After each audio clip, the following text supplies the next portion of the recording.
And for today's video guys, ayun, pupunta kami ng dagat. Kasama ko yung aking mga anakis. Kasi gusto silang pagliguin ng dagat eh. Sobrang init kasi, tapos wala na rin tubig yung balon. So, yung naisip kong paraan, dalhin sila sa dagat para kahit paano makaligo sila. Ayun na nga si Kuya Iblay. Napups pa sa daan si Kuya Tubi.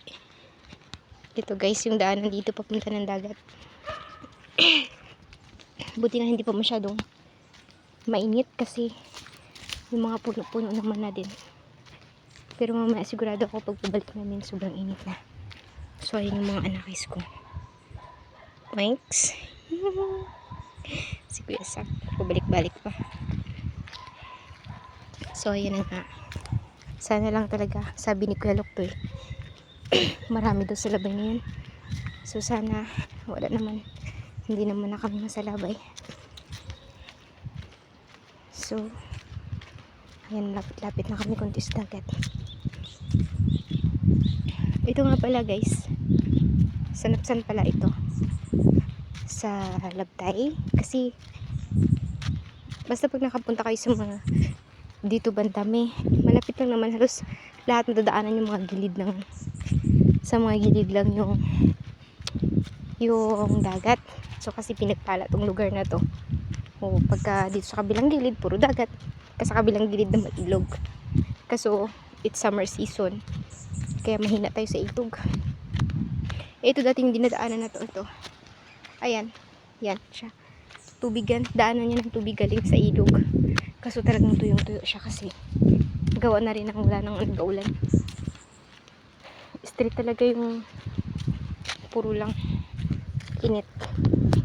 So ayan, lapit-lapit na kami konti. Mga kung mabagal-bagal ka maglakad siguro mga 2 minutes, 3 minutes lang makakarating ka na rin dito. Malapit lang din naman na kasi yung bahay namin. So ito na kami. Malinis na rin naman na yung daanan dito, tinabasa na. Ayun, excited din mga babies ko magsipagliguan. Kaya to, ang laki pa naman ng mga alon pala. Nakaraan kasi naligo kami dito, hindi pa naman ganito kalalaki yung alon. Panatag yung dagat. Kaso ngayon malayo pa lang naririnig ko na yung alon eh. So ayan, ito na kami, malapit na. Mga anakis ko nandoon na. Oh my god, nga may alon. Maligo kayo ay mga babies ko nito. Sana kayong mga yun, bigla na ayun. Mas kita. Hi guys, nandito na talaga. Beach na talaga to. So yung mga baby ko ayun na sa may puno, nag-aantay sa akin. Medyo mabagal tayo maglakad eh. Ay naku, tatakasan naman yata ako ng mga ito. Maliguan ko itong mga dudoy ko na to. Ay, hirapan naman ako mag-isip ng tawag dito. Ayan, dito na ako. Sana yung mga yun.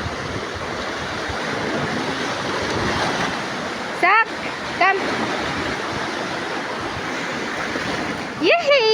You're going to swim today, anak. Look at that, no? Sak, where is Kuya? Blyre! So, guys, ayan. Liguan ko na muna sila. Then, magbabalik ako mamaya. Mag-video ako ulit. Ayan.